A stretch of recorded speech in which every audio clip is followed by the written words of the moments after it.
And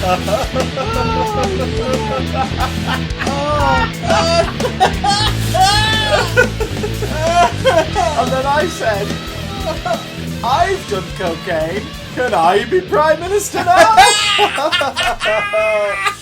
Oh, topical in a way. Topical. In a way, it's sort of... It's, There's a lot of it going around. Yeah, well, I'm topical. Hey! That doesn't make any sense. No. What else doesn't make sense? So much, but let's start with something. 3 years, Matt. 3 fucking years! 3 freaking years! Jesus! Ladies and gentlemen, welcome to the big damn... I know, we can't quite believe it ourselves, right? We can't call it that. It's not going to fit the RSS feed. Life finds a way. Welcome to our 156th episode, aka the 3rd anniversary of Big Dumb Cast. We've done... Is that 3 whole years worth of content in what? Yeah. Oh my god, we're entering year 4 with this episode. Yeah. What a weird thought. Year the 4th. My god.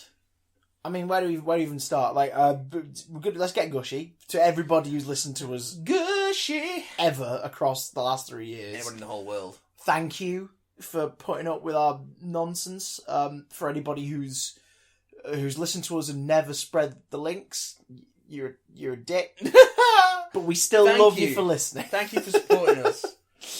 We like dicks. Oh, shut up! You love dick. I'm ambivalent on dicks. You love dick. I'm penis ambivalent. Pambivalent? Wangbivalent. But yeah, but we've got plenty of gushing to do. We're going to get into like our favourite moments. People always ask me out whenever I do the Q&As on Instagram. They always say, "What's your favourite moment of Big Dumb Cast?" I was like, I don't really. I mean, how am I meant to pick one? We've picked some. We're going to go through them in a bit. Oh yeah, it was. Just listen to some of those old episodes are fucking difficult. Speaking of difficult, we had a difficult task this week as well. Anniversary celebrations aside, we also had 2 big movie releases this week, which we were lucky enough to get early screenings of in this week in preparation for today. Thank you, Unlimited. We have been speaking about these 2 for a while. Toy Story 4. The 4th in the trilogy. Wait, hang on. And that's very Douglas Adams, isn't it? It is in a way. Very Douglas Adams. And Child's Play 2019, which we have had some opinions on as the marketing's unfolded. And I don't know about you. I don't think this is going to go the way people think for either of these cases. So. Strap in! 2019 has been an up and down year so far, but this one's going to turn it on its topsy-turvy head. Just call us Ryan Johnson because we're subverting expectations. Oh! God, where to begin? Does that mean people are going to start signing a petition to remake this episode? Probably. Do you know, yeah, but come on, like people's opinions will ever affect what we do. So... We've made it this far! So where do you want to start? Toy Story 4. I think we should kick off with Toy Story 4. Well, it is the year of Keanu. It is, but Keanu be praised. I thought it was the year of Peel, but it's turned out to be the year of Keanu. People always say start with the bad news. So, Toy Story 4. This is a 2019 motion picture starring Tom Hanks, Tim Allen, all your favourites. Ali Potts is back. By this point, we'll fade it out into something else. It's not what it's talking about.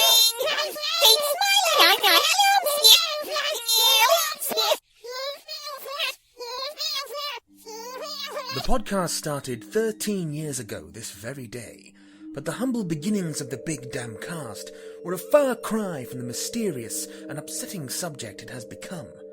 Once merely a regurgitating muddle of internet popular culture headlines and cheeky northern banter, the programme was never a feed to listen to if one were in search of a disturbing tale. And yet, by its 10th year, the show was most well known for the circumstances surrounding the death of Matthew Watson, co-host and co-founder of the Big Damn Cast. Now here, in episode 676... I, journalist Martin Rayner, have been assigned by the network to delve into the history of the show, interview current and past contributors, and explain the events of that fateful night. Welcome to Big Damn Cast. Whatever happened to Matthew Watson? He was a lovely man, you know? Tall, warm, fuzzy, covered in skin, walked around, had a skeleton inside of a massive muscle and nerves, wore hats. A lovely, lovely man. Matt Lovely Man Watson was born to parents Mr. Matt Watson and Mrs. Matt Watson in the winter of 1942. Shortly thereafter, he was lost between the couch cushions and didn't emerge until 1988, at which point they decided to start counting his birthdays from scratch. Years of growing and physical maturity between pillowy slabs took their toll on the poor boy, and he spent the majority of the 1990s being gradually stretched overnight to bring him back to acceptable proportions. When asked if it was for his health, doctors replied, "No, but it will make him look much more appealing at dinner parties." Raised on a diet of Doctor Who serials and Transformers cartoons, Matthew would often be sent to hospital for malnutrition. Once his parents grasped the concept of food and how to put it into another human's tummy, he found a steady bill of health could sustain him through his favourite hobby, tracing dust angels onto the surface of abandoned cabinets with his index finger. It was here where Matt's love of popular culture blossomed for some reason. Here he is explaining the genesis of his eventual audio legacy in an extract from the audiobook of his autobiography, Can a Baby? Yes, It Can. I remember the way the dust felt beneath my fingernails. Gritty, a little bit furry. It was unpleasant, like trying to hold a conversation with a racist uncle at Christmas. And that's when it hit me. Auntie Conchita was Hispanic. Didn't Jeffrey realise? What a hypocrite. But also, life is full of things you simply have to put up with. Things that stick around too long and cause a bother. Crane flies, Brexit, Whisper Gold, and podcasts. Why must I sit here in the quiet corner? I decided to bring my gritty, furry unpleasantness to the table and become a pop culture broadcaster. Because if millennials were going to create fake jobs to distract their parents with, so was I. Partnering up with another struggling artist was the only way to go, and saved Matthew a great deal of money on equipment. He placed an ad on Gumtree. Man seeks other man for session of recording mouth sounds and moaning. Next to that ad, he posted another. Podcast co-presenter wanted. Must have own microphone and tongue. After a wonderfully passionate night with a man called Billy, Matthew received an email with regards to the second advertisement. Arranging to meet in a nearby cafe, he found himself sat across from the gentleman who would become his podcast partner. Penniless broadcaster and future only 2010s kids will remember these listicle JPEG, Christopher Johnson. I remember him describing his podcast plans to me. There was a hunger in his eyes. He was hungry, like really hungry, which is probably why he wanted to meet at the cafe, I suppose. But he never ordered anything. I think he was expecting me to order, actually. I still feel I might have been reading the meeting wrong. Was it rude? It was probably rude. I should have shelled out for a tea cake at least. Anyway, he was going on about nerdy news, geeky gossip, how people needed to hear him talk about it, they just didn't know it yet. And he knew his stuff. I mean, the man could tell you exactly how many times Riker did that chair volume thing in Next Gen. From the angles alone, he'd worked out Jonathan Frakes' inside leg measurements, but that was the thing. He just wanted to say stuff, regardless of whether it meant anything to anyone. He wanted, he needed to speak to be heard, I think. Ultimately, I think that's what it was all about. He just wanted to be heard. And heard he would be. The first version of their podcast, entitled Papa Matt and Little Johnson's Squeezy Fun Time, didn't reach too wide an audience, and the gents believed it was solely down to timing. After deciding to go big or go home, they announced the title of their new show, The Big Damn Cast, a riff on a memorable line from the beloved but short-lived science fiction meets Western cult television series, Ooh, We're Cowboys in Space, Aren't We? What happened next is well documented. A slow climb towards relevancy, a steady release schedule, and a gradually expanding listenership. But with a fan base comes the feeling of fan ownership. People looked, or rather listened, to the Big Damn Cast to hear their own views expressed back at themselves, in this case via the prism of two northern layabouts making jokes. As soon as the podcast began to show a life and indeed opinion of its own, the fans rejected it. One week, the hosts expressed one contradictory view too far, and it set off a chain reaction that led to Watson's swift change of direction. Matthew's widow, Billy Watson. He used to love making the podcast, and he used to love giving his opinions. Several years passed, and all the while Matthew Watson was looking for an out. The monster he had created had him by the danglers and was not letting go. The frustration didn't go unnoticed by listeners and contributors alike when new regular items appeared that gave away the game a little too much. So this email comes in from Jared. Hello, Jared. Hi, Jared. And Jared wants to know, what are our thoughts on the Doctor Who season finale? All right, time for Matt and Chris, two lifelong Doctor Who fans, reluctantly answer a Doctor Who question. Personally, I thought the surprise regeneration was a nice touch. I mean, Chris Marshall must have been keeping that secret for ages. Look, it's actually time for Matt and Chris Give No Shits. Will someone please ask us about our feelings for once, you bastard stuck record prick bumholes, please, and thank you! Oof. What do you want us to say, huh? We loved it. We hated it. What's the flavour of the month this time, eh? I'm sure the comment section on YouTube will fill us in, like it did for 14, and 13, and 12, and 11, ad infinitum. Get your own thoughts and respect mine, you fucking cockwombles!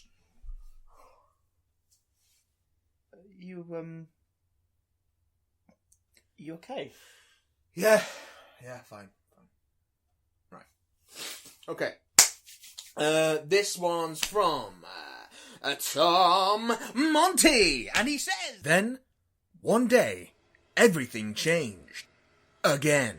For legal reasons, we're not allowed to play you the original recording of episode 592, and any copy online is swiftly removed due to its position as evidence in the ensuing investigation. So instead, this reenactment will provide context.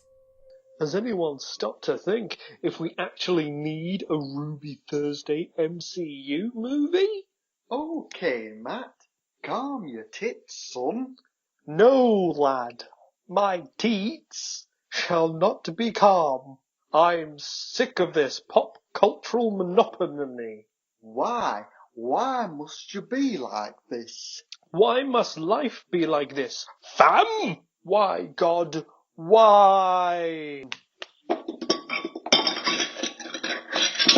Smash, smash, smash, smash. What you say? That you only meant well.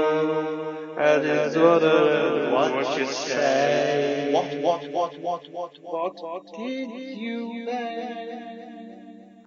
That broken glass that contained Christopher's nightly fruit shoot may have well been a ceiling, shattering into a million pieces, falling from a great height, slicing through the podcast mundanity, piercing the flesh of the old, withered body, and freeing from a cocoon the fresh, squishy, nubile, renewed form within. That broken glass was a signal into the night for Matthew's true calling. And calling the truth did come calling. Truth was calling, and by truth, I mean a bright future. But also people. Using phones. Is this thing on? Of course it's on. I know it's on. It's my job to know when microphones are on. Where was I? Oh, okay. My name is Cliff Klopp, Foley artist manager, and guy with a good eye for sounds. And a good ear. I can hear talent a mile away. Been booking Foley artists for the movie business around 30 years now. I know a good sound when I see it. The art of Foley within film, radio, and television is the technique of creating believable sound effects in a studio environment. Cliff Klopp, a veteran of the field, had been booking and hiring up-and-coming Foley artists for the better part of his retirement, having amassed experience in the industry in his younger years. Amongst his most significant contributions is the astounding amount of time he put into the making of Citizen Kane, a body of work which mostly went unused due to Klopp's misconception that there would be a Kane in Citizen Kane that Charles Foster Kane would carry around with him in every scene. I was proud of that one. For every pair of footsteps, I added a clack. A good clack works for most types of flooring. Tiles, wooden boards, you name it. Assholes didn't put a single damn one in, but they got me in to help with the restoration for the 4K release, and I snuck the suckers back in there. Watch it on 7.1 and lean into the left back speaker. You're welcome. So, there I was, listening to that big darn, whatever you call it. It's like my ASMR. Listening to grown men crying over trading cards and Star Wars helps me to get right to sleep, if you know what I'm saying. And all of a sudden, I's hearing this smash, and it's clear and passionate, and with a hint of cordial in there splashing on the tile, and I'm thinking, my God, that's a sound I gotta see. So I emailed the boys, and I offered them an olive branch, because due to the races, I had no money at the time. I didn't even run it past Chris. He didn't make the noise. He didn't shove the glass. I did. Me. And this was my one chance to make some noise and shove some glass and get recognition for it. I had outgrown that petty podcast and needed to spread my wings. He used to love wings. One night, Matthew stole away from the studio and boarded a plane to Chicago, where Cliff set him up with a Foley suite of his very own. He was like a magician, tearing shit up, knocking shit down, throwing shit left and right. It was even better when he washed his hands, left the bathroom, and stepped into the studio proper. He was like a kid in a candy store, if that kid were a grown man and the candy were watermelons and hammers and trays full of gravel. And you should never eat gravel. I learned that the hard way. By eating gravel. The kid found his niche pretty early on. He toyed with the sugar glass and the punching sacks for a while. But the footwork. Oh, man. The footwork. He took to those boards and trays like he was born walking. Placement on a few network television shows gave Watson a couple of months' worth of experience before Cliff took him on full-time. Back home, Chris had begun to lose hope of his co-host ever returning.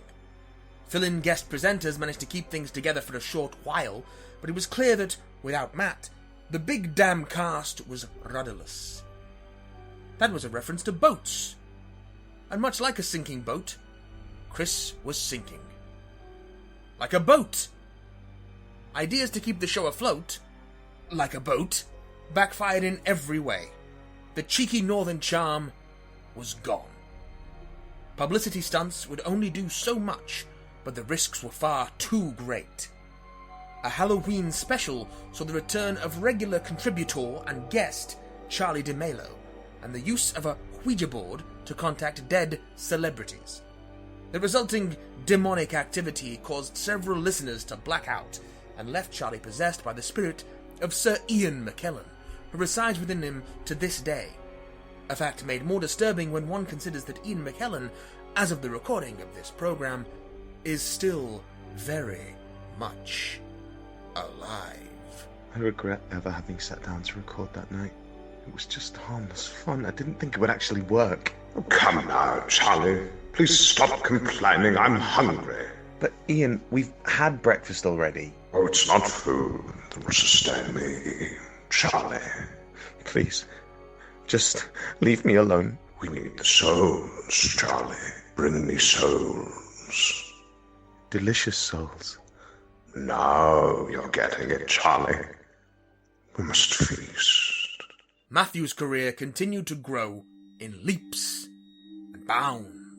We moved him into the leaping and bounding suite after about a year. Boy, that guy could convey movement like you wouldn't believe. So crisp and clear, loud and proud. Bigfoot, we used to call him. I never heard a man trot so well. And I knew Trotsky. His name was false advertising. But then, then came the gypsy curse. I travelled out to Chicago to try and bring Matt home. He was having none of it. I mean, he was happy, I suppose. Snorting lines and then walking in lines. Then not quite walking in lines because of the lines and then forgetting his lines, so taking more lines until he was lying down. He was a mess. And he had the gall to come out there and beg for me to go back with him. What a tit. Could he not see that I stepped beyond my stupid pop culture prison? I was a free man. I told him to jog on. I matched his steps on a yoga mat covered in soil as I watched him plod his way out of there. I didn't need his mic. I didn't need his banter. I didn't need anybody. Leaving the studio after midnight, Matthew stumbled into the car park and found himself confronted by an old beggar woman. She was small and crinkly, like a penis, wearing a hood that partially covered her head, like a penis. Wiry hairs stuck out of her sides, like a penis. And she spoke to me in a shrill, unpleasant voice, like a penis. He used to love his odd-shaped penis. I didn't. The woman asked politely if Matthew would spare her any change. Matt chose to kick her to the curb before handing her a hastily written invoice for experiencing his fancy footwork up close. It wasn't as if the world deserved to hear his gifts for free, he thought. But that's when she pointed out a long, bony finger, like the penis she so resembled, and proclaimed, "At last, prison you may have smashed, but shattered sound will be your last." Matthew thought nothing much of it, and proceeded with his day. Little did he know, it was a dark omen of things to come. A few months went by, and the biggest gig of his career so far presented itself, like a seductive peacock. Ben-Hur, the remake of the remake of the remake of the remake of the silent original. But silence was a dirty word.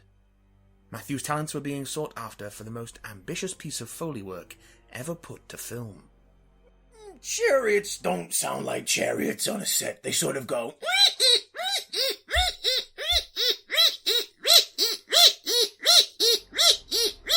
etc. To get it right, you need coconuts on your hands, and a cheese board on each foot, and a kiddie pool full of gravel. But don't eat it!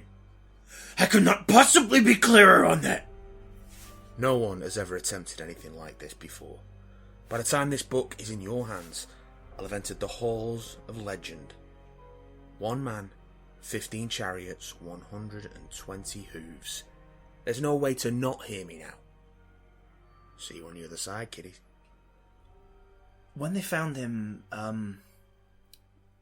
well... Matthew Watson passed away like an absolute unit during the first Foley session for the film. Starting on the Monday and refusing to stop until he had the perfect take, he was last seen alive by Cliff Clop on the Thursday. Kid just wouldn't stop. He was flailing and cantering like a man possessed. Possessed by a horse, but with the mind of a man, and the madness of a man, and the legs of a horse. He was determined to get it perfect. No editing, no post-production. He wanted to fill that entire stadium with the man-made sound of a chariot race. Every now and then, he'd let me or my assistant put some food in his mouth, rub some coke into his gums so he could get something, anything into his system. But by Thursday, the bank had left me several messages about the repo crew taking my dog, so I had to go. And my assistant had to drive me because I can't smell traffic lights anymore. So he sets off to buy a new dog before the grandkids even have a chance to notice, and the last thing I said to him was, "Don't shatter yourself. What a world. What a cruel world." As the hours wore on, Watson never stopped, strapping more and more coconuts and cheese boards to his person, cantering, clopping, writhing, performing the worm, whatever it took to conjure up audible splendour that would meet his self-established lofty standards. At approximately 6:21 a.m. on the Friday, Watson was worn out. Stumbling forwards in a haze of exhaustion and cocaine, he was trying to make a beeline for the doorway, Perhaps he simply desired a breather. Or maybe he wished to use the bathroom so as not to muddy the gravel mixture for a further session of sound-making. Some believe that, in the panic throes of an inevitable accident, like Masala before him, Matthew had seen the error of his ways, and before letting his ego and pride consume him and snatch him away from the ones he once loved, he would remove the bladed wheels from life's chariot and profess his regret to Ben-Hur, going on to witness the crucifixion of their Lord and Saviour on earth together, or something. Whatever his reason, it was never to be. Matthew's ankles disintegrated. Sad news tonight as the world-famous Foley performer Matthew Lovelyman Watson has been found dead in his Chicago studio. The UK's most notable soundie was discovered in the early hours of Friday morning, face down in a pile of broken sugar glass and his ankles completely gone, whittled away by many years of service. I think I speak on behalf of the whole nation when I say, we're going to miss you, Pigfoot. After all that time, Matthew had finally been heard all around the world. Irony was indeed a cruel mistress, with a noticeable dislike of safe words. What a twisted and kinky bitch. Today we can only reflect on that unfortunate night in the history of the Big Damn Cast, and comfort ourselves somewhat with thoughts of what might have been. Shortly after the Ouija incident, the podcast was bought by a multi-channel network who are a subsidiary of Podco, a division of Audio Buzz represented by Chatastic, who in turn are owned by Cinemates, a proud umbrella of smaller companies run by Monopoly Man Media, a branch of Schustein and Groffelberg Limited, who are of course the product of the Walt Disney Corporation. The love and support of the House of Mouse, because really we're like one big happy family, helped to save the show and turn it into the successful media review empire it is today, even providing Chris Johnson with a new co-host, Flappy the Fun-Filled Film Finch. And here to talk about the future of the Big Damn Cast going into its 14th year, we have Chris and Flappy. Hello, gentlemen. Hi. Ooh, hey, howdy, hi, and a flip-flap fly. I'm Flappy. Ha ha! Yes, Flappy, yes you are. How does it feel to have reached, with this special edition, nearly 700 episodes of the Big Damn Cast? I'm honestly surprised we've gotten this far. Ooh, we've got a bright future above us in the sky. Let's flip-flap fly. I'm Flappy. Adorable! What can you tell us about the future of the show? I mean, what am I allowed to say? We're gonna watch all of the wonderful movies that the studio gives us. We're lucky and plucky. Yes, Flappy, you are plucky. But if all goes according to plan, there won't be a future for this show. Well, not this future, anyway. I'm not sure I'm following you. Well, over the years, I've just sort of been kept around. The studio don't really need me, do they? But it maintains an illusion of individuality, so I've been allowed to stay and upload the show to the internet every week. I have the passwords. You're not planning to delete the accounts, are you? We've worked very hard on this documentary. I know, and I'm glad, because it sums up everything wrong with the Big Damn Cast. Every stupid decision, every horrid moment. Imagine, right, if we could have known about this years ago, we'd make sure to never let any of it happen. Christopher. So imagine, if you will, just imagine that this episode somehow makes its way back to before things went to pot. Because I remember the exact episode that started this mess. It was 156, 3rd anniversary. The one where it turned out that we hated Toy Story 4 and adored the Child's Play remake. Toy Story's fun! I'm Flappy! Right, but some of the new listeners thought that we were insane. They were expecting their own views to be parroted, and that's the week that Matt got fed up. That's when he started to change direction. That's when it all went wrong. So imagine, and just bear with me here, that somehow no one ever heard that episode. Imagine if I used the scheduling bars on this week's upload to set it to be posted on the 21st of June 2019. Imagine if it went back and erased that stupid episode and warned everyone of what could happen. There'd be no split, no gypsy curse, no Pigfoot. Flappy's not happy! Well, it's absurd. It'll never work. Matt Watson is dead. For now. Just you wait. To the past, if you can hear this, go easy on us, alright? We're opinionated nerds just like you, and it's the future that may never be. You can keep Ruby Thursday Part 3. It's just too bloody weird.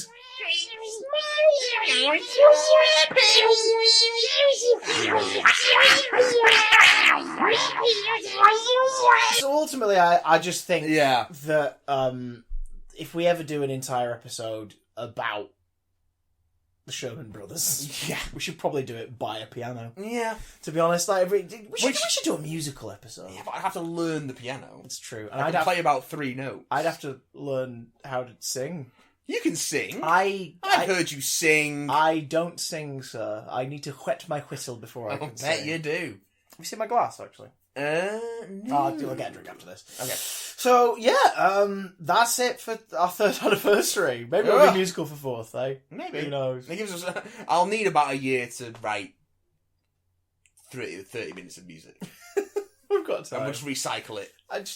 It'll give you as long as you like. Yeah. 13 minutes. Check back on the 13th anniversary. 30 Give minutes, us a decade. 30 We'll minutes figure it out. interspersed across our usual 2 hours. That'll be fine. We can do it. That'll be fine. That'll fill the time. We'll do a lot of vamps. So many vamps, so many vamps, so many vamps, so many vamps. 1, 2, 3, 4.